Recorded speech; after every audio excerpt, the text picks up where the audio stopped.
Hello friends, ఈరోజైతే పాలకూర fry ఎలా చేసుకోవాలో చూద్దాం. ముందుగా ఆయిల్ పోసుకోవాలి, తర్వాత జీరా వేసుకోవాలి, తర్వాత ఆనియన్ వేసుకోవాలి. వాటిని బాగా వేయించుకోవాలి ఫ్రెండ్స్.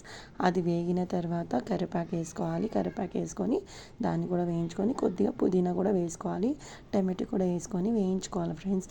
ఇది చాలా హెల్తీ ఫ్రెండ్స్, అందరూ ట్రై చేయండి. ఇప్పుడు వేగిపోయింది కదా ఫ్రెండ్స్, ఇప్పుడు కొద్దిగా అల్లం వెల్లుల్లి పేస్ట్ వేసుకొని దాన్ని కూడా బాగా వేయించుకోవాలి.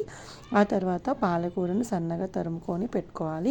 కొద్దిగా పసుపు వేసుకొని దాని పచ్చివాసన పోయిన తర్వాత ఇప్పుడు కొద్దిగా కచ్చా దంచుకున్న పచ్చిమిర్చిని వేసుకొని దాన్ని కూడా వేయింపుకోవాలి. తర్వాత పాలకూరని కూడా వేసుకొని దాన్ని కూడా బాగా వేయింపుకోవాలి. పచ్చివాసన పోయేంత వాటర్ పోసే అవసరం లేదు ఫ్రెండ్స్, అందులోనే వాటర్ ఆల్రెడీ వచ్చేస్తుంది.